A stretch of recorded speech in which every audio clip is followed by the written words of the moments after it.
Bismillah ar-Rahman ar-Rahim. Bonjour les élèves. Nous allons attaquer maintenant la relation de Schall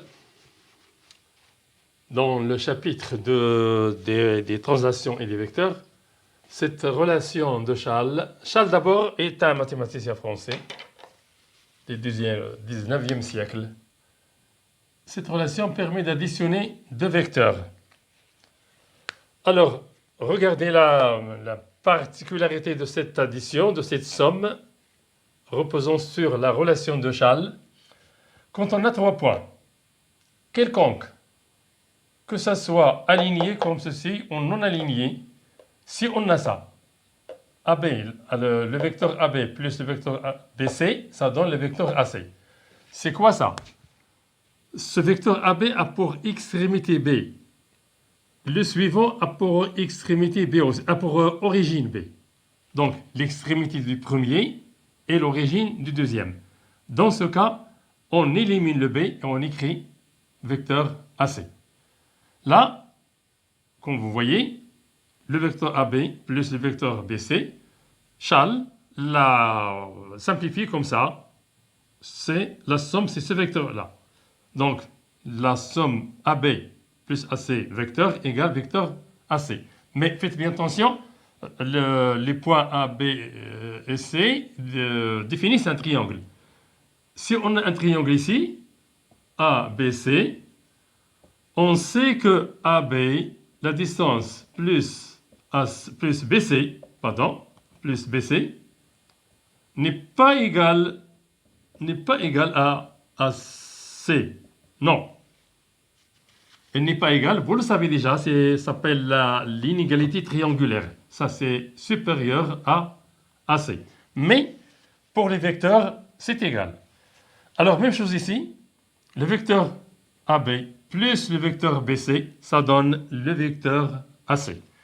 Maintenant, cette relation de Schall, c'est une relation fondamentale dans la simplification de plusieurs écritures, par exemple dans le sens de la composition et dans le sens de la décomposition. Par exemple, si j'ai AB plus BE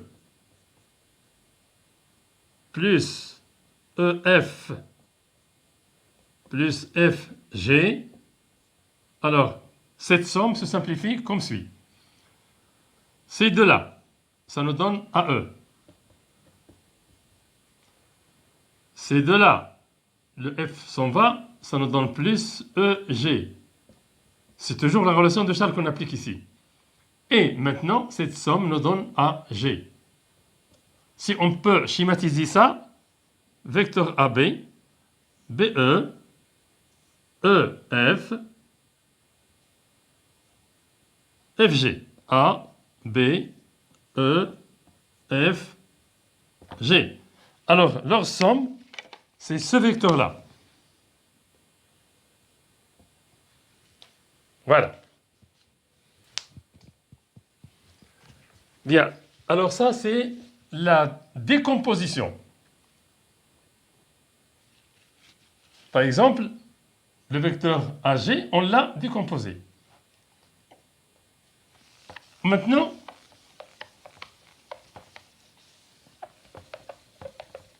regardez,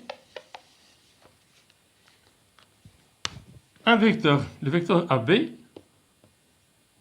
égale AE plus EB, en introduisant un point E. Le vecteur AB est égal aussi AF plus FC plus, je peux introduire 2 points, plus CB. C'est tout ça, le vecteur AB. Le vecteur AB est égal à N plus NM plus MK plus KL plus LB. Voilà, ceci étant fait, maintenant nous allons essayer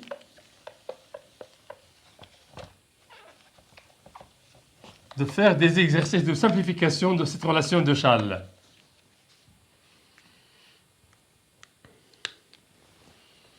Alors, ABCD est un parallélogramme.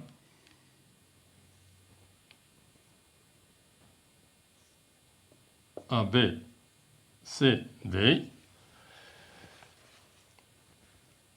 M est un point quelconque du plan. M, par exemple, se trouve ici.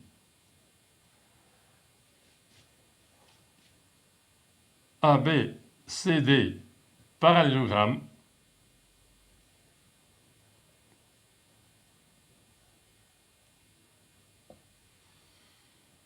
M est un point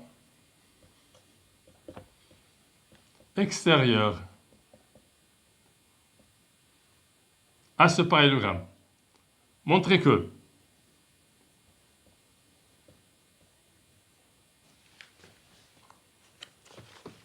MA, vecteur, moins le vecteur MB, moins le vecteur MD, plus le vecteur MC, égale au vecteur nul. Comment montrer ça?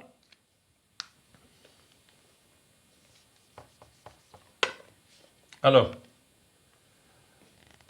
d'abord, une remarque. Si on a par exemple ici AB moins BC, on n'applique pas ici la relation de Schall. On n'obtient pas le vecteur AC. Faites bien attention. La relation de Schall s'applique avec la somme, avec l'addition, et à condition que l'extrémité du premier vecteur soit égale à l'origine du deuxième vecteur. Si par exemple, si on n'a pas comme ça, on a par exemple CE plus AC, alors là, on a commutativité. On écrit, pour appliquer la relation de Schall, on a AC plus CE. Ça donne AE. Voilà, cette remarque est importante. Si vous avez par exemple l'ordre des termes est inversé, on peut le redresser par la commutativité de l'addition qui est valable ici pour les vecteurs. On le sait pour la somme des nombres, mais elle reste applicable pour les vecteurs. Maintenant, la deuxième remarque intéressante, c'est que cette relation de Schall ne s'applique pas avec la soustraction. La soustraction, on va la voir ici tout de suite. Alors, nous avons MA moins le vecteur MB moins le vecteur MD plus le vecteur MC égale, je n'écris pas vecteur nul, attention, parce qu'on nous demande de le démontrer. On fait cette somme, on la transforme. Si on arrive à trouver, par exemple, le vecteur nul, c'est correct. Sinon, on ne peut pas le faire tout de suite. Alors, la première des choses, c'est qu'on va faire vecteur MA plus... Alors là, on inverse la place des points. On obtient BM. Moins ici, ça devient plus DM. Plus MC. Alors là, c'est... Voilà. J'inverse l'ordre des termes. Ça devient BM. Plus MA. Plus DM. Plus MC, je le reprends. Relation de Schall nous donne vecteur BA. Relation de Schall nous donne vecteur DC. Et puisque on a un parallélogramme ici, on a le vecteur BA et le vecteur DC sont opposés. Vous le voyez? On l'a déjà fait avant. Le vecteur AB et DC sont opposés. Faites bien, qu'est-ce que j'ai dit? BA, pardon. BA, voilà son sens. et DC, voilà son sens. On a AB égale DC, mais BA égale moins DC. Donc, cette somme est égale au vecteur nul.